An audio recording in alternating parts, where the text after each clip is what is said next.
வணக்கம். நாலடியார் பாடல் எண் 289. கடகம் செறிந்த தம் கைகளால் வாங்கி அடகு பறித்து கொண்டு அட்டு குடை கலனா உப்பிலி வெந்ததைத் தின்று உள்ளற்று வாழ்பவே துப்புரவு சென்று உலந்தக்கால். துப்புரவுன்னா என்னென்னா, ஒரு மனிதன் வாழ்வதற்கு தேவையான பொருள்களெல்லாம், அதாவது உணவு, உடை, உறையுள், இதெல்லாம் சேர்ந்தது துப்புரவு. அந்த பொருள்கள் சென்று உலந்தக்கால் அப்படின்னு வருது ஈற்றடியில் பாருங்க. துப்புரவு சென்று உலந்தக்கால் அப்படின்னா, ஒரு மனிதன் அனுபவிப்பதற்குரிய பொருள்களை அடைந்து இருந்தவர்களிடத்தில் அந்த அனுபவிக்கப்படும் பொருள்கள் இவனை விட்டு நீங்கி அழிந்துவிட்டால் துப்புரவு சென்று உலந்தக்கால். இவங்கிட்ட வீடு வாசல் எல்லாமே இருந்துச்சு, அதுதான் துப்புரவு. அது சென்று உலந்தக்கால்னா இவனை விட்டு சென்று நீங்கி அழிந்து விட்டால். உலர்ந்ததுன்னா என்ன அர்த்தம்? அது நீங்கிவிட்டது. அப்பொழுது அவ்வாறு பொருள்களை இழந்த அம்மனிதர் கடகம் செறிந்த தம் கைகளால். கடகம்னா பொற்காப்புகளுங்க. கையில் முதல்ல பொற்காப்புகள் எல்லாம் மாட்டியிருந்தான்.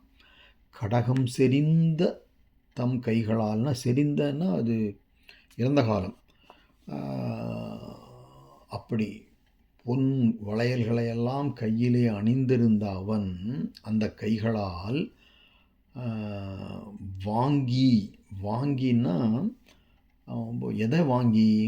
கீரை செடிகளின் கிளைகளை வளைத்து, இங்கே வாங்குதல்னா வளைத்து, அடகு பறித்து, அடகுனா கீரை, அவற்றில் உள்ள கீரைகளை பறித்து கொண்டு மடியிலே நிரப்பிக்கொண்டு, பறித்து மடியில் போட்டுக்கொண்டு அடுதல்னா என்ன? அப்படியே தண்ணியில் கொதிக்க வைக்கிறது. சும்மா தீயை வச்சு விறகு வச்சு எரித்து வேக வைக்கிறது, அதுதான் அடுதல். வேவித்து சமைத்து எதை? கீரையை. குடை கலனா அவனோட கலன் உள்ளுக்குள்ளே குடைந்த ஒரு இது. அவங்ககிட்ட நல்ல பாத்திரம் கூட இல்லை. அந்த சுரை கொடுக்கை, மரத்தட்டு, திருவோடு அப்படி இருக்கும் இல்லையா, அதுதான் குடை கலனா.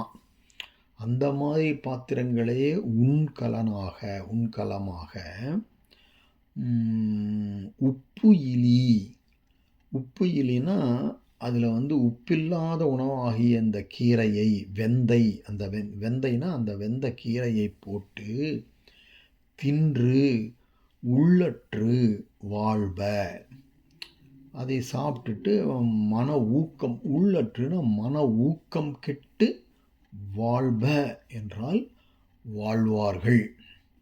அப்போது முன்னே அனுபவிக்கும் பொருள்களை அடைந்து இன்ப நுகர்வு அடைந்தவர்களிடத்து அந்த பொருள்கள் இல்லாமல் போய்விடின் அவர்கள் வறியவர்களாய் மாறி கீரை பறித்து உப்பில்லாது சமைத்து தாழ்ந்த பாத்திரங்களில் இட்டுக்கொண்டு மன ஊக்கத்தையும் இழந்து வாழ்வார்கள் என்பது இந்த பாடலின் கருத்தாகும்.